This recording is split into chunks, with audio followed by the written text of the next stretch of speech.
After inheriting $10 million, my daughter-in-law pushed me down the stairs, hoping I wouldn't survive.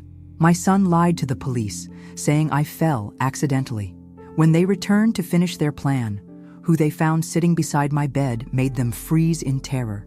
If you're watching this, subscribe and let me know where you're watching from. I'm Eleanor Davidson, 68 years old, and 2 weeks ago I was supposedly the luckiest woman in America. My late brother Harold had surprised everyone by leaving me his entire fortune when he passed. $10 million, just like that. I should have known that kind of money would bring out the worst in people, especially in my own family. But let me back up to how this nightmare began. It started 3 days after the lawyer's visit, when Jessica, my daughter-in-law, suggested I move in with them temporarily while we figured out the inheritance details. She was all smiles and concerned touches on my arm. "Mom Eleanor," she said in that sugary voice she uses when she wants something, "it just makes sense. We can take care of you, and you can take care of us." My son Michael nodded eagerly from across their granite kitchen island. "It's perfect, Mom. We'll be one big happy family." The way his eyes gleamed when he said it should have been my first warning. I'd raised Michael to be better than this. His father, Tom, and I had taught him about integrity, about earning what you get. But somewhere along the way, Jessica's influence had twisted him into someone I barely recognized. Someone who saw his mother's inheritance as his personal windfall. The first week went smoothly enough. Jessica cooked my favorite meals. Michael called me every morning to check how I slept. They were performing for me, putting on quite the show. I almost felt guilty for the suspicious thoughts creeping into my mind. Almost. Then came the papers. Michael spread them across the dining room table with the confidence of a lawyer, though he'd never finished college. "Mom, we need to talk about estate planning. Jessica's been researching tax implications." I looked at the documents, my reading glasses perched on my nose. Power of attorney forms, healthcare directives, and buried in the middle, transfer agreements that would essentially hand over control of my inheritance to them for management purposes. "This seems awfully complicated," I said, setting down my coffee cup. "Maybe I should have my own lawyer review these." The temperature in the room dropped 10 degrees. Jessica's smile became strained. "Oh, Mom Eleanor, that would just slow everything down. We're family. You can trust us." Trust. That word tasted bitter in my mouth as I remembered how eagerly they'd welcomed me into their home. How quickly they'd cleared out their guest room, pushing aside years of accumulated junk to make space for their newfound golden goose. "I'll think about it," I said, folding the papers carefully. That night, I heard them arguing in hushed tones through the thin walls. Jessica's voice sharp with frustration. Michael's defensive. I couldn't make out all the words, but I caught enough. Stubborn old woman, and "we need that money now," and "she won't live forever anyway." My blood ran cold. This wasn't about taking care of me. This was about taking everything from me. The next morning, Jessica was all sunshine and coffee, as if I hadn't heard her plotting my demise 12 hours earlier. "Good morning, Mom Eleanor. How did you sleep?" she chirped, sliding a plate of perfectly arranged fruit in front of me. "Like a baby," I replied, watching her face for any tells. In my 30 years as a high school principal, I'd gotten pretty good at spotting liars. Jessica was amateur hour compared to the teenagers I'd dealt with. "Wonderful. Michael and I were just discussing those papers from yesterday. We really think it would be best to get everything settled quickly, for your peace of mind." Peace of mind. Right. The only thing giving me peace of mind was the fact that I hadn't signed a single document yet. Michael appeared in the doorway, fully dressed for work at 7 a.m., unusual for someone who typically rolled out of bed at 8:30. "Hey, Mom, I took the liberty of calling that lawyer friend of mine, Marcus Webb. He can see you this afternoon to go over everything." I raised an eyebrow. Marcus Webb was Jessica's cousin, a fact they seemed to be conveniently omitting. How thoughtful. But I already have a lawyer. Harold's attorney, Mr. Patterson, has been handling everything beautifully. Jessica's coffee cup clattered against the saucer. "Oh, but Mom Eleanor, Mr. Patterson specializes in estate law. You need someone who understands financial planning. Tax implications, family trusts." "Family trusts?" I interrupted. "When did we start talking about family trusts?" Michael jumped in quickly. "It's just an option, Mom. To protect your assets, to make sure the family is taken care of if anything happens to you. If anything happens to you. The way he said it, so casually, made my skin crawl, like they were already planning my funeral. I stood up from the breakfast table, suddenly needing space. I think I'll take a walk around the neighborhood, clear my head. Oh, be careful, Mom Eleanor, Jessica called after me. Some of these sidewalks are uneven. We wouldn't want you to fall. As I walked down their pristine suburban street, I called Mr. Patterson from my cell phone. Eleanor, how are you settling in with the inheritance? That's what I wanted to discuss. Michael and Jessica are pushing for me to sign some documents. Power of attorney, financial transfers. It all seems very rushed. There was a pause. Eleanor, I have to advise extreme caution. I've seen too many cases where family members try to gain control of inheritances through seemingly innocent paperwork. Don't sign anything without having me review it first. That's exactly what I plan to do. Good. And Eleanor, be very careful who you trust right now. $10 million makes people do terrible things. When I returned from my walk, Jessica was in the kitchen on her phone, speaking in low, urgent tones. She quickly hung up when she saw me. Who was that, dear? Oh, just my sister. Boring family stuff. But her hands were shaking slightly as she put the phone down. That afternoon, they both conveniently had appointments, leaving me alone in the house for the first time since I'd arrived. I used the opportunity to do some investigating of my own. Their home office was unlocked, and I found files that made my stomach turn. Credit card statements showing massive debt, late payment notices, and most disturbing of all, printed articles about inheritance law, specifically focusing on mental competency challenges and the easiest ways to gain power of attorney over elderly relatives. They weren't just planning to take my money. They were planning to have me declared incompetent if I didn't cooperate willingly. Armed with this knowledge, I spent the next few days playing the role of the trusting mother-in-law while secretly preparing my defense. I called Mr. Patterson and scheduled a full mental competency evaluation with a geriatric psychiatrist. I also arranged for a security deposit box at a different bank where I could store important documents away from prying eyes. But Jessica and Michael were growing impatient. The pressure was mounting daily. Mom, we really need to move forward with the financial planning, Michael said over dinner. Every day we wait costs us money in potential tax liabilities. Us? I asked sweetly. I wasn't aware you had any tax liabilities related to my inheritance. Jessica jumped in with her practiced laugh. Oh, you know what he means. Family finances affect everyone. We're all in this together. I smiled and nodded, playing my part. Of course, dear. I understand completely. But I was done playing games. That night, I called Harold's longtime housekeeper, Maria Santos. Harold had mentioned her in his will, leaving her a generous pension. If anyone knew the real story behind Harold's fortune, it would be her. Mrs. Davidson, I'm so sorry for your loss, Maria said when she answered. Mr. Harold spoke of you often. He was so excited about leaving you everything. Maria, can I ask you something confidential? Did Harold ever mention being concerned about family members trying to take advantage of the inheritance? There was a long pause. Mrs. Davidson, Mr. Harold was very specific about his wishes. He left everything to you because he trusted you. He said his nephews had already shown their true colors by trying to borrow money from him repeatedly. He didn't want them to get a single penny. My blood ran cold. Harold's nephews, Jessica's brothers. He was especially worried about pressure tactics, Mrs. Davidson. He made me promise to tell you that if anyone tried to rush you into financial decisions, you should run the other way. The puzzle pieces were falling into place. This wasn't just Michael and Jessica's scheme. This was a family conspiracy, and I was the target. The next morning at breakfast, Jessica seemed unusually nervous. She kept checking her phone and glancing toward the window. Expecting someone? I asked innocently.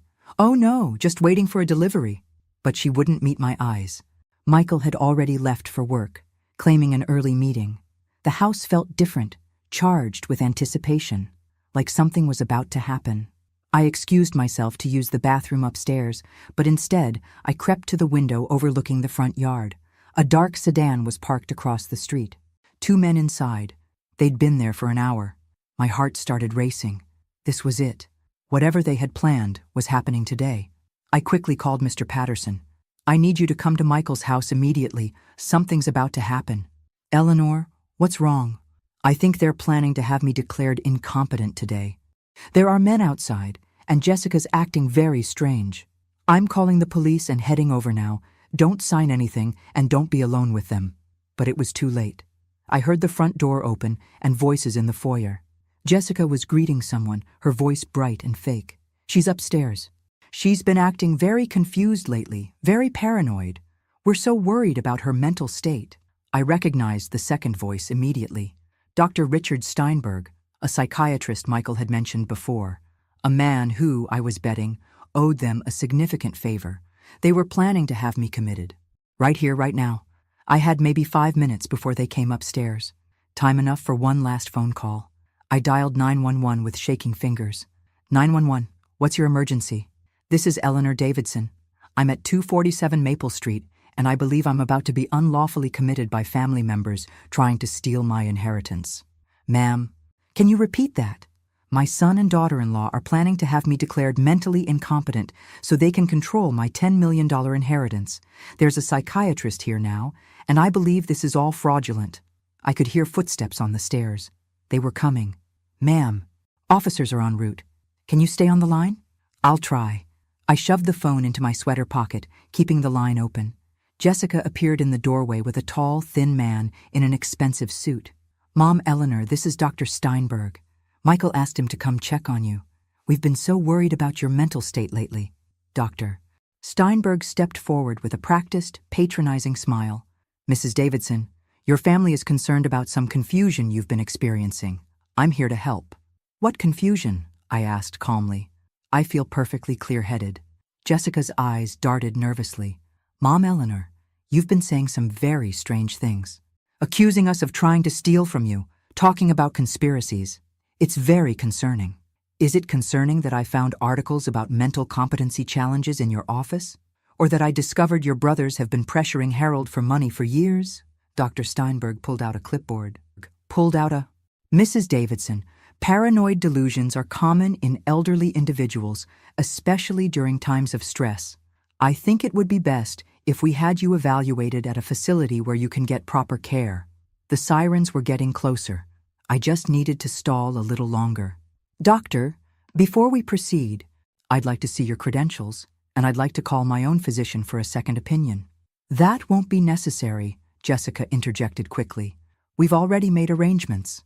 Arrangements for what exactly? Dr. Steinberg opened his briefcase and pulled out commitment papers. Mrs. Davidson, we have a 72-hour psychiatric hold for your own safety. The sirens were right outside now. Jessica's face went white as she ran to the window. There are police cars outside, she said, her voice rising in panic. I smiled sweetly. Oh yes, I called them. You see, I'm not as confused as you thought. The front door burst open, and I heard heavy footsteps on the stairs. 2 officers appeared in the doorway, followed closely by Mr. Patterson. Mrs. Davidson, are you all right? The first officer asked.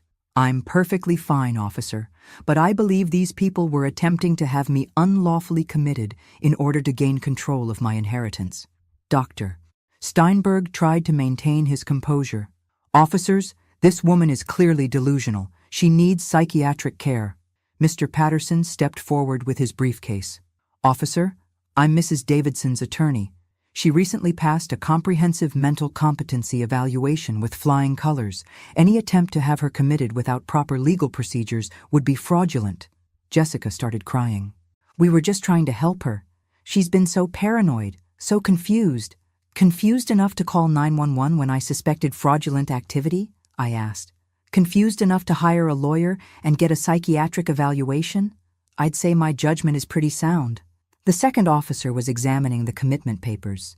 Dr. Steinberg, these forms haven't been properly filed with the court. This appears to be an illegal detention attempt. Michael chose that moment to come running up the stairs, still in his work clothes, but clearly panicked. What's going on? Jessica called me saying there were police cars. He stopped dead when he saw the scene.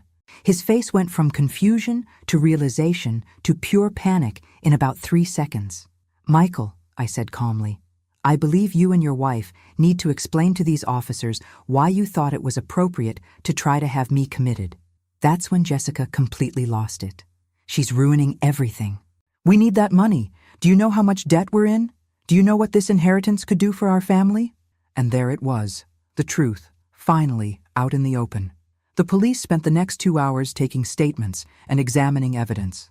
Dr. Steinberg, it turned out, was under investigation by the medical board for questionable practices and shouldn't have been conducting evaluations. The commitment papers he'd brought were blank forms, not legally filed documents. Michael and Jessica were arrested for attempted fraud and unlawful detention. As they were led away in handcuffs, Jessica was still crying about how they'd only been trying to help me. Help themselves to my bank account, I muttered to Mr. Patterson as we watched the police cars drive away. Eleanor, you handled this brilliantly. Most people would have been fooled by their scheme. 30 years of dealing with manipulative teenagers taught me a few things about spotting lies. But as I stood in their empty house, surrounded by evidence of their greed and deception, I felt more sad than victorious. This was my son, the little boy I'd taught to ride a bike and helped with homework. Somewhere along the way, I'd lost him to greed and desperation. Mr. Patterson drove me to a hotel for the night while we figured out my next steps. In the quiet of the hotel room, I finally let myself feel the full weight of what had happened. My own family had tried to steal everything from me and have me locked away when I resisted. The next morning brought a call from Michael's lawyer. He wanted to make a deal. Mrs. Davidson, my clients are prepared to plead guilty to lesser charges in exchange for family reunification therapy and a promise not to pursue the inheritance. I almost laughed. A promise not to pursue my own inheritance? How generous of them. They're still your family, Mrs. Davidson. Surely there's room for forgiveness. There's room for many things, I replied. Forgiveness may come eventually. Trust, however, is gone forever. I hung up and called Maria Santos. Maria, I want to see Harold's house. I think it's time I understood exactly what he left me. Harold's estate was magnificent. A sprawling Victorian mansion overlooking the ocean, with gardens that looked like something from a magazine. Maria gave me a complete tour, showing me rooms filled with antiques, a library with first edition books, and a wine cellar that probably cost more than most people's houses. Mr. Harold was very specific about this place, Maria explained as we stood on the wraparound porch. He said it should be a sanctuary for you, somewhere you could live in peace without anyone trying to take advantage of you. He knew this would happen, didn't he? He hoped it wouldn't, but yes, he was prepared for it. That's why he set up the inheritance the way he did. The money comes with certain protections built in. That afternoon, Mr. Patterson explained those protections. Harold had been smarter than I'd realized. The inheritance included not just the $10 million, but also stipulations that prevented anyone from pressuring me to share it. Any family member who attempted to defraud or manipulate me would be permanently cut off from any future considerations. He essentially made it legally impossible for them to benefit from any pressure tactics, Mr. Patterson explained. The more they push, the more they lose. I spent that night in Harold's house, my house now, walking through rooms that felt both foreign and welcoming. In his study, I found a letter he'd left specifically for me. Dear Eleanor, it began, if you're reading this, then you've likely discovered that money brings out both the best and worst in people. I hope your family proved me wrong, but if they didn't, please know that this house and this money are meant to give you freedom, not burden you with obligations to others. Live your life for yourself. You've earned it. I folded the letter carefully and tucked it into my purse. Harold had given me more than money. He'd given me permission to put myself first for perhaps the first time in my life. The phone rang. It was Jessica, calling from jail. Mom, Eleanor, please, we made a mistake. Can you drop the charges? We'll pay you back. We'll do anything. I looked out at the ocean, watching the waves crash against the rocks below the house. Jessica, the charges are out of my hands now. You committed crimes. But even if I could drop them, I wouldn't. But we're family. Family doesn't try to steal from each other. Family doesn't try to have each other committed. You made your choice when you decided I was worth more to you as a victim than as a mother. Please, we're going to lose the house. We're going to lose everything. Then you'll understand how I felt when you tried to take everything from me. I hung up and turned off my phone. Tomorrow, I'd start figuring out what my new life looked like. Tonight, I just wanted to sit in my beautiful house and feel grateful that Harold had loved me enough to protect me from my own family. 6 months later, I was hosting my first dinner party in the Ocean View dining room. The guests were an eclectic mix: Maria Santos, who'd become more friend than employee; my neighbor Mrs. Chen, a retired teacher like myself; Dr. Rebecca Walsh, the psychiatrist who'd conducted my competency evaluation and had become a trusted advisor; and surprisingly, Michael. My son had spent 3 months in minimum security prison, followed by extensive therapy. His marriage to Jessica hadn't survived the scandal, and he'd lost the house to bankruptcy. But something about hitting rock bottom had brought back glimpses of the man I'd raised. "Mom, this place is incredible," he said, looking around the dining room with its crystal chandelier and antique furniture. "Harold really wanted you to be comfortable. He wanted me to be safe," I corrected gently. "There's a difference." Dr. Walsh nodded approvingly. "It's important to distinguish between comfort and security. Eleanor has built both here." We were halfway through Maria's famous paella when Michael finally brought up what we'd all been dancing around. "Mom, I know I have no right to ask this, but I want you to know I'm not here because of the money. I'm here because I miss my mother." I studied his face, looking for the tells I'd learned to recognize, but all I saw was genuine remorse and exhaustion. "I miss my son too," I said quietly, "but we can't go back to the way things were." "Michael, too much has happened." "I know. I just hope we can build something new, something honest." Mrs. Chen, who'd been quietly observing, spoke up with the wisdom of her 83 years. "Forgiveness isn't about forgetting, dear. It's about choosing not to let the past poison your future." After dinner, Michael and I walked on the beach behind the house. The October air was crisp, and the waves provided a soothing soundtrack to our difficult conversation. "I keep thinking about Dad," he said, "about what he would say if he knew what I'd done." "Your father would be heartbroken," I replied honestly. "But he'd also believe in second chances. He always did. Jessica blames you for everything, you know. She tells anyone who'll listen that you're a vindictive old woman who destroyed her family." I almost smiled at that. "And what do you tell people?" "I tell them I destroyed my own family by getting greedy and losing sight of what actually matters." We walked in silence for a while, both lost in our own thoughts. Finally, Michael stopped and turned to face me. "Mom, I need to tell you something about why we really needed the money so badly." I braced myself for another excuse, another manipulation. But what came next surprised me. Jessica has a gambling addiction. Credit cards, online betting, casino trips. I've been covering her debts for 3 years, refinancing the house, borrowing against my retirement. I was drowning, and when we heard about your inheritance, it felt like salvation. "Why didn't you just ask for help?" "Because I was ashamed. Because I knew you'd tell me to leave her, and I thought I could fix it myself. I thought if we could just get access to some of your money, we could pay everything off and start fresh." I felt a familiar pang of maternal concern, followed immediately by anger at how he'd chosen to handle his problems. "So instead of asking for help, you decided to steal from me and have me committed." I know how it sounds. I know how wrong it was. But I wasn't thinking clearly. I was desperate.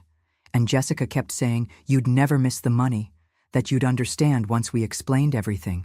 "Michael, if you'd come to me honestly, explained the situation, asked for help with Jessica's addiction, I would have helped you. Not with millions of dollars, but with real solutions. Therapy, legal advice, financial planning."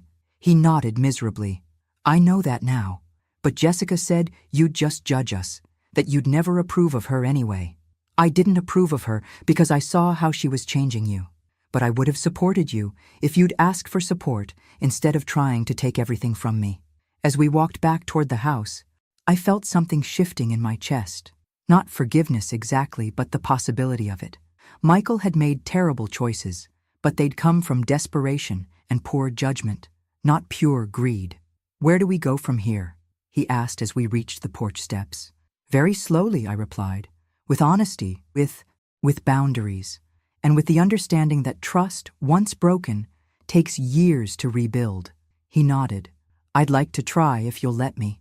I looked at this man who was my son, who'd betrayed me, who was asking for a chance to earn his way back into my life. It would be easier to cut him off completely, to enjoy my wealth and my beautiful house without the complication of family drama. But as I looked up at the stars over the ocean, I thought about Harold's letter. He'd given me the freedom to choose my own path, and I chose to leave the door open, just a crack, for the possibility that my son might find his way back to being someone worthy of trust. "We'll see," I said finally. "We'll see." 2 years after the inheritance nightmare, I thought the worst was behind me. I was wrong. The doorbell rang on a Tuesday morning while I was tending to Harold's rose garden, now mine. Through the security camera Harold had wisely installed, I saw a woman in an expensive suit holding a briefcase. "Mrs. Davidson? I'm attorney Sarah Mitchell from Blackstone and Associates. I represent Jessica Stevens regarding the wrongful conviction case." Jessica was trying to overturn her conviction. Apparently, 3 months in minimum security hadn't taught her anything about accountability. I let Ms. Mitchell into the foyer but didn't offer her coffee. Some people don't deserve hospitality. "Mrs. Davidson, my client maintains that she was pressured into pleading guilty by inadequate legal representation. We have new evidence suggesting the entire incident was a misunderstanding blown out of proportion." I almost laughed. "A misunderstanding? Your client tried to have me illegally committed to steal my inheritance. That's one interpretation. We believe Jessica was genuinely concerned about your mental health and acted out of love, not greed. Love doesn't forge commitment papers." Ms. Mitchell opened her briefcase. "We have statements from Dr. Steinberg claiming he was misled about your condition by Jessica's husband, that Jessica herself was a victim of Michael's manipulation. Interesting strategy. Throw Michael under the bus and paint Jessica as another victim.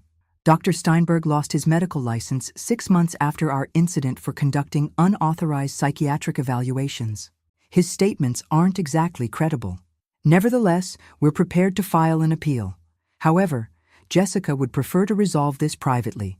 She's willing to publicly apologize and accept responsibility for her part in the misunderstanding in exchange for your support in overturning her conviction." The audacity was breathtaking. She wanted me to help clear her record after she'd tried to destroy my life. What exactly would I get out of this arrangement? Family reconciliation, peace of mind, the knowledge that you've helped a young woman learn from her mistakes. I walked to the window overlooking the ocean, buying time to process this latest manipulation attempt. Jessica hadn't learned anything except new ways to avoid consequences. "Ms. Mitchell, please tell your client that I wouldn't help her if she was drowning in my swimming pool.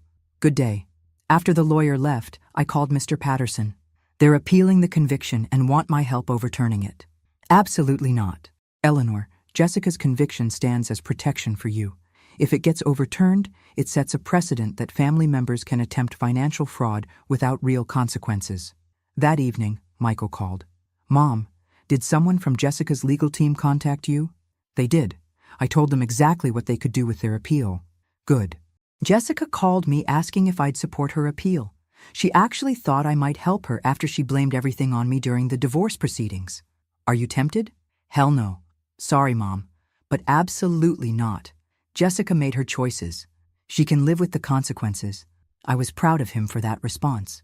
His therapy was clearly working. 3 months later, the appeal was denied. Jessica's new lawyer hadn't been able to overcome the overwhelming evidence of fraud. But victory felt hollow when Michael arrived at my door with disturbing news. "Mom, there's something you need to know. Jessica's been contacting your neighbors, telling them stories about you." My stomach dropped. "What kind of stories?" "She's claiming you've become paranoid and vengeful, that you're using your money to destroy people's lives.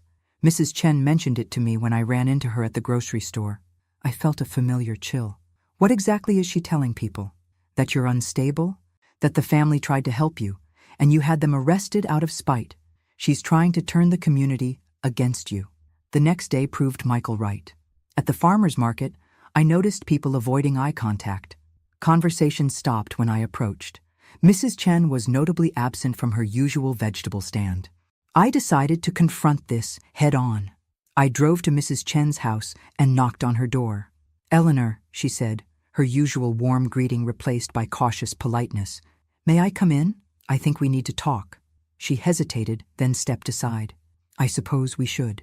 In her living room, surrounded by family photos and the scent of jasmine tea, I faced my friend directly. "Someone's been telling you stories about me." Mrs. Chen looked uncomfortable. Eleanor, I don't want to get involved in family drama. What did Jessica tell you? She said you've become vindictive since inheriting the money, that your family tried to help you manage your finances, and you had them arrested for it. She seemed very upset, very sincere. I felt my temper rising, but I kept my voice steady. Did she mention trying to have me committed with fraudulent paperwork? Or the fact that she stole from me for months before I even knew about the inheritance? Mrs. Chen's expression shifted. She didn't mention those details. I imagine not. Mrs. Chen, in the 2 years you've known me, have I ever seemed vindictive? Have I ever used my money to hurt anyone? She shook her head slowly. No, you've been nothing but generous and kind. Then why would you believe Jessica's story over your own experience with me? Because family situations are complicated. Sometimes good people do desperate things when money is involved. I spent the next hour explaining the real story, showing Mrs. Chen the court documents I kept in my purse, the police reports, the evidence of Jessica's fraud. By the end, Mrs. Chen was apologetic and angry. I should have talked to you first. I'm sorry, Eleanor. It's not your fault. Jessica's very convincing when she wants to be. But the damage was spreading. Over the next week, I learned Jessica had contacted half the neighborhood, spinning her tale of victimization. Some people believed her. Others reserved judgment. A few, thankfully, dismissed her entirely. The situation reached a breaking point when I found graffiti on my garden gate. Rich witch. That's when I decided Jessica needed to learn about consequences in a more permanent way. I called my private investigator, a woman named Patricia Stone, whom Mr. Patterson had recommended for background checks on potential household staff. I explained the situation and asked her to compile a complete dossier on Jessica's activities since her release from prison. I want to know everywhere she's been, everyone she's talked to, and every lie she's told. Patricia's report was enlightening. Jessica hadn't just been spreading lies about me. She'd been running a more comprehensive con game. She was telling potential employers that her conviction was based on false charges brought by a vindictive mother-in-law. She'd convinced a local charity that she was a victim of elder abuse who needed financial assistance. Most disturbing, she'd been dating a widower named Frank Morrison, telling him she was a nurse who'd been wrongfully accused of patient abuse by a difficult family. Eleanor, Patricia said as she handed me the file, this woman is a habitual liar. She's not just trying to rehabilitate her image. She's actively defrauding people. Frank Morrison was 74, recently widowed, and according to Patricia's research, quite wealthy. Jessica was playing the long game again, looking for her next mark. I made a decision that some might call vindictive. I prefer to think of it as protective. I arranged to accidentally encounter Frank at the coffee shop where Patricia had observed him and Jessica meeting. It wasn't hard to strike up a conversation. He was lonely, eager to talk, and I was a sympathetic fellow widow. I'm actually seeing someone new, he mentioned after we'd chatted for 20 minutes. A lovely woman named Jessica. She's been through such a difficult time. Oh, how wonderful! What's her last name? Stevens. Jessica Stevens. She's a nurse. Very caring. I kept my expression neutral. That's nice. How did you meet? At a grief support group. She lost her husband in a terrible accident, and then her mother-in-law made false accusations against her. She had to go through a legal nightmare, but she's so brave about it. The lies were even more elaborate than I'd expected. A dead husband now, grief support groups, false accusations. Jessica had reinvented herself completely. Frank, this might sound strange, but I think you should be very careful. There have been cases of people targeting widowers with false stories. He looked skeptical. Jessica's not like that. She's genuine. I made a difficult decision. Frank, I need to tell you something, and you're not going to want to hear it. I explained everything. Who I was, who Jessica really was, the court records, the fraud conviction. Frank's face went from disbelief to anger to crushing disappointment. You're sure about this? I have documentation, police reports, court transcripts, everything. He was quiet for a long moment. She was going to move in with me next month. I was going to add her to my bank accounts so she could help manage my finances. My blood ran cold. Frank, please tell me you haven't given her any money yet. Just small amounts. A few hundred here and there for her therapy, for legal bills to clear her record. Jessica was already working him, just like she'd worked me and Michael. What are you going to do? I asked. I'm going to confront her, tonight. Frank, please be careful. Don't do it alone. Have a friend present. Or do it in a public place. That evening, Frank called me. She denied everything at first, called you a vindictive liar. But when I showed her the court documents you gave me, she broke down and confessed. She said she was desperate, that she needed money for her family. What family? Her marriage to my son ended 2 years ago. Her parents. Apparently, they're in debt because of legal bills from her case. Even in confession, Jessica couldn't tell the complete truth. Are you pressing charges? I don't know. She only took about $800. But Eleanor, what scares me is how completely I believed her. If you hadn't warned me, I would have signed over access to my entire retirement account. Frank decided not to press charges, but he did file a report with the police documenting Jessica's fraud attempt. It was enough to trigger a violation of her probation terms. 2 days later, I got a call from Detective Morrison, no relation to Frank, who'd handled the original case. Mrs. Davidson, Jessica Stevens has been arrested for probation violation and new fraud charges based on Mr. Morrison's complaint. She's claiming you orchestrated this to frame her. Detective, I simply warned a potential victim about her criminal history. Is that illegal now? Not at all.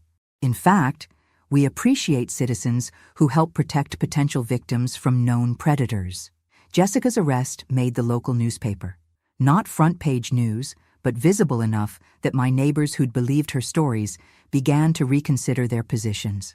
Mrs. Chen brought me a basket of homemade cookies and a heartfelt apology. I should have known better than to believe gossip over my own experience with you. Other neighbors followed suit.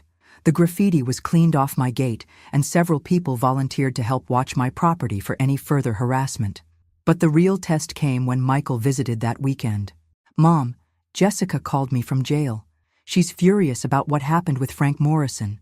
I'm sure she is. She wants me to testify that you've been harassing her, trying to destroy her life out of revenge. I felt my chest tighten. Would Michael support his ex-wife against me after everything we'd worked to rebuild? And what did you tell her?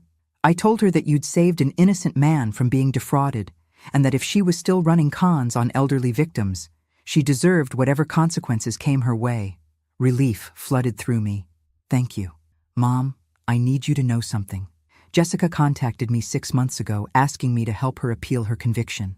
She said if we both testified that the incident was a misunderstanding, we could get the charges dropped and split whatever money we could get from you afterward. And I told her she was insane if she thought I'd help her hurt you again. That's when she started this campaign to turn people against you. She figured if she couldn't get to your money through me, she'd try to isolate you socially. The depth of Jessica's manipulation was staggering. Even after prison, even after losing everything, she was still scheming to profit from my inheritance. Why didn't you tell me about her offer earlier? Because I was ashamed that I'd ever been married to someone so calculating. And because I was afraid you'd think I was tempted by her offer. Were you? He met my eyes directly. Not for a second. I've learned the difference between wanting money and needing self-respect. That evening, I sat on my porch watching the sunset over the ocean. Harold's house had indeed become my sanctuary, but it had also become something more. It was my fortress, protecting me from people who saw my wealth as their opportunity. I thought about Jessica, sitting in her jail cell, probably planning her next scheme. Some people never learn. They see consequences as obstacles to overcome rather than lessons to absorb. But I'd learned something too. Money doesn't corrupt people. It reveals who they already were underneath. Jessica had always been greedy and manipulative. Michael had always been weak and easily influenced. And I had always been stronger than I gave myself credit for. Tomorrow, I'd continue building the life Harold had wanted me to have. Tonight, I'd simply enjoy the peace that comes from knowing I could protect myself and others from predators who see kindness as weakness. 1 year later, I was hosting a garden party to celebrate the 3rd anniversary of Harold's passing and my inheritance. The guest list included genuine friends I'd made, neighbors who'd proven their loyalty, and Michael, who'd earned his way back into my good graces through consistent honesty and respect. The party was also serving a purpose Jessica couldn't have anticipated. I'd invited Frank Morrison, Detective Morrison, Mrs. Chen, and several other people who'd been touched by Jessica's manipulations. Not to gloat, but to create a network of people who could recognize and prevent similar schemes in the future. It's amazing how many predators target seniors, Dr. Walsh was saying to a group gathered near the Rose Garden. Financial abuse is epidemic in our communities. The key is communication, Detective Morrison added. If people had called Mrs. Davidson when Jessica first approached them, this could have been stopped immediately. Mrs. Chen nodded vigorously. We've started a neighborhood watch specifically for financial scams. If someone new starts asking for money or spreading stories about family drama, we verify everything before believing anything. Michael found me refilling the punch bowl. Mom, this is really something. You've turned your bad experience into community education. Harold would have appreciated that. He always believed in turning problems into solutions. Have you heard anything about Jessica's appeal? It was denied. Again. She's serving her full sentence this time, with additional time for the fraud charges from Frank. Do you think she'll try again when she gets out? I considered the question seriously. Probably, but she'll find it much harder now. Word travels fast in communities like ours, and she's burned too many bridges. Does that worry you? Not anymore. I've learned that the best defense against manipulators is transparency. The more openly we discuss these situations, the harder it becomes for predators to operate. As the party wound down and guests began to leave, Frank Morrison approached me with something in his hand. Eleanor, I wanted to give you this. He handed me a small wrapped package. It's not much, but I wanted you to know how grateful I am. Inside was a beautiful silver picture frame with an engraved message. To Eleanor Davidson, who saved more than my money. She saved my faith in human decency. Frank, this is lovely, but unnecessary. It's very necessary. Do you realize what you did? You could have let Jessica take advantage of me. You could have minded your own business and avoided all the drama that followed. But you chose to protect a stranger. Mrs. Chen overheard and joined us. That's what good people do. They protect others even when it costs them something. After everyone left, Michael and I sat on the porch, as we'd done so many times over the past year. Mom, can I ask you something personal? Of course. Do you ever regret not just giving us some money from the beginning? I mean, if you'd shared the inheritance, none of this would have happened. I thought about his question carefully. Michael, if I'd given you money immediately, what would you have learned? What would Jessica have learned? You both would have discovered that manipulating me worked, and you would have escalated from there. But maybe we would have been satisfied with just some help. Do you really believe that? Jessica stole from Frank Morrison even after failing to steal from me. She appealed her conviction twice. She tried to turn my neighbors against me. Does that sound like someone who would have been satisfied with partial success? He shook his head slowly. No, it doesn't. The inheritance wasn't the problem. Michael, the inheritance was the test. It revealed who people really were when they thought they could get away with anything. And who am I? What did the test reveal about me? That you're someone who can learn from mistakes, someone who can choose growth over resentment, someone who can rebuild trust through actions rather than words. We sat in comfortable silence, watching the waves crash against the shore. The ocean was eternal, patient, powerful. It reminded me that some things endure while others wash away. I have something to tell you, I said finally. I've been working with Mr. Patterson on a new will. Michael tensed slightly. Oh? I'm leaving everything to charity.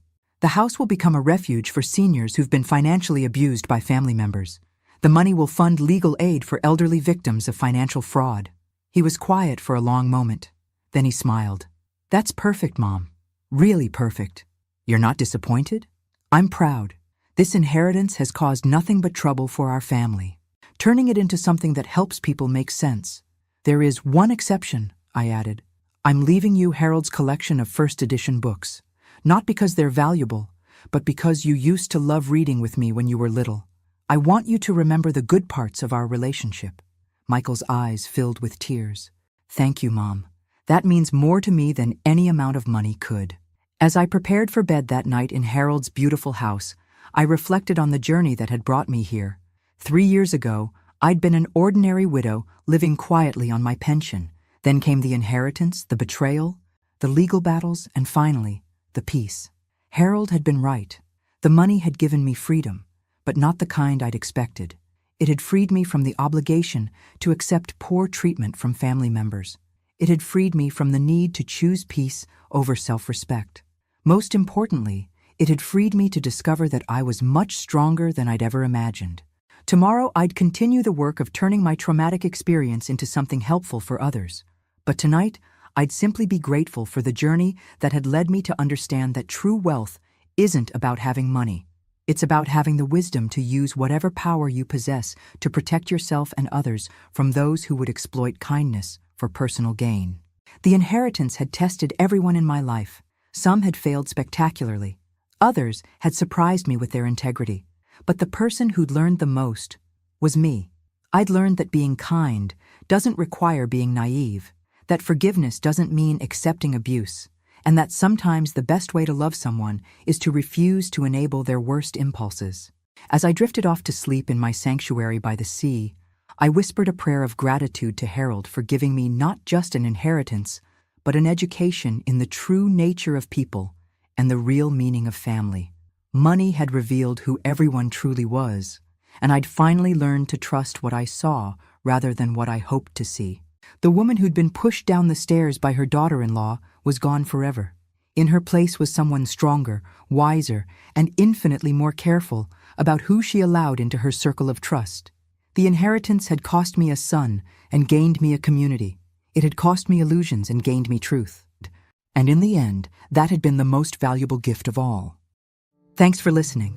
Don't forget to subscribe and feel free to share your story in the comments. Your voice matters.